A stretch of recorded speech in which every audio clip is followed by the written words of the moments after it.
Hola a todos, ¿cómo están? Hoy quiero compartir con ustedes el texto de Romanos, capítulo 2, el versículo 4. Dice: «O menospreciáis las riquezas de su benignidad, paciencia y generosidad, ignorando que su benignidad te guía al arrepentimiento».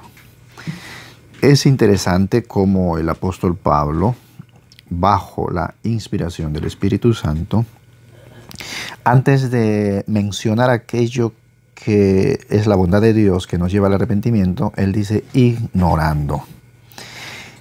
Debido a que mucha gente, aún ahora en nuestros tiempos, están ignorando lo mismo, la misma verdad, la misma afirmación que el apóstol Pablo está haciendo aquí, es lo que ha sucedido durante toda la historia de la humanidad.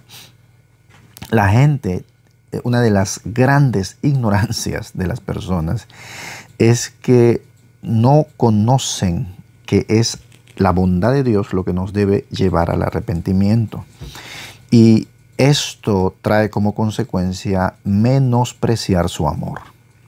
El versículo inicia diciendo: «O menospreciáis las riquezas de su benignidad, paciencia y generosidad, ignorando que su benignidad te guía al arrepentimiento».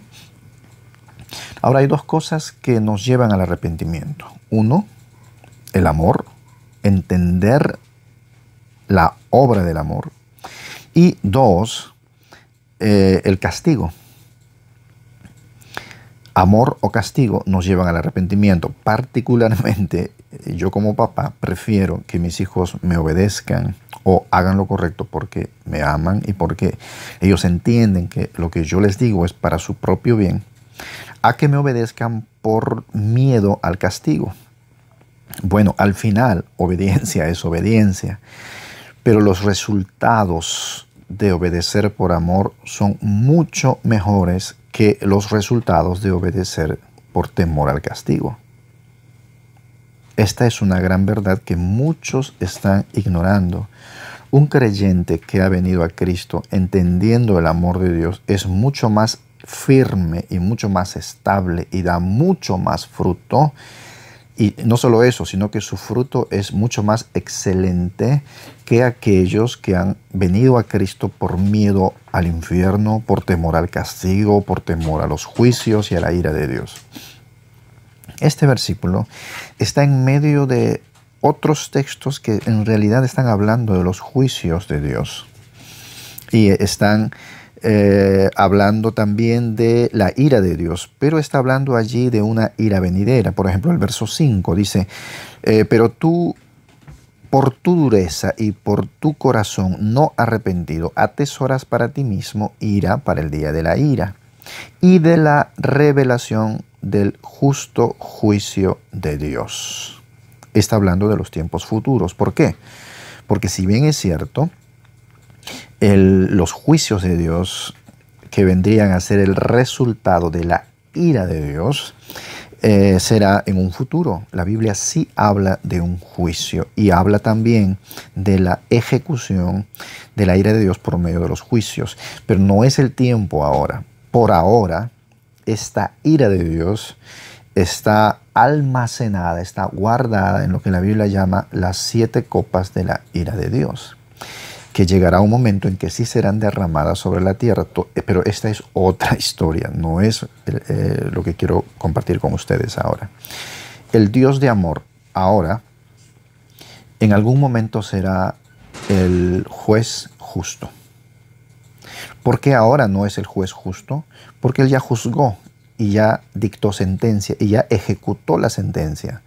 Todo aquello que nosotros merecíamos vivir bajo maldición y morir e ir al infierno, todo aquello fue puesto sobre Cristo Jesús en la cruz, porque Jesucristo en la cruz, la Biblia dice que por amor a nosotros se hizo pecado para que nosotros fuésemos la justicia de Dios por medio de Él. También la Biblia dice que Él llevó nuestros pecados en su cuerpo, en el madero, y aun que por sus heridas fuimos nosotros curados.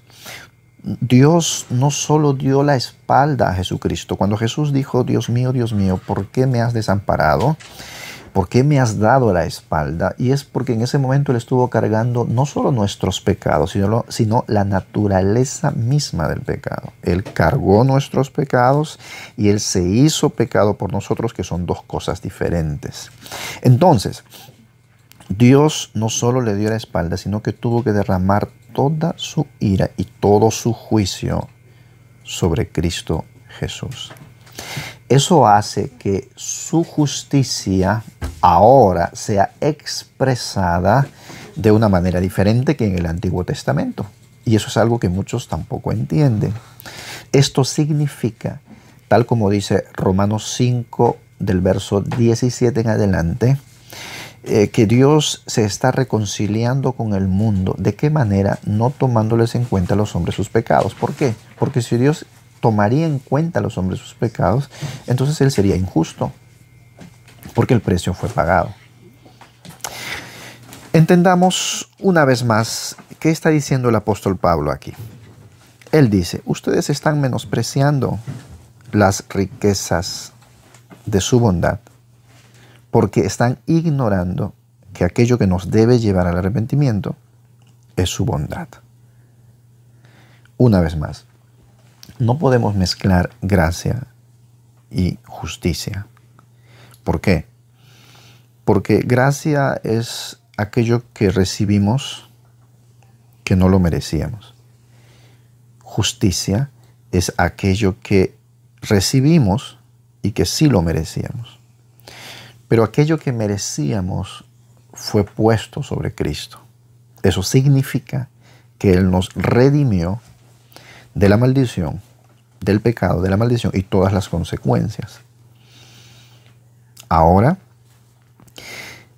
¿cómo debe ser nuestra actitud? Pues nuestra vida cristiana de obediencia debe ser motivada por dos fuerzas. Primero, la fuerza del amor. Y segundo, la fuerza de la gratitud. Yo prefiero obedecer a Dios porque amo a Dios y es porque estoy agradecido a obedecer a Dios o acercarme más a Dios porque tengo temor a su castigo. Quiero dejarles con este pensamiento. Que Dios los bendiga y nos vemos la próxima vez.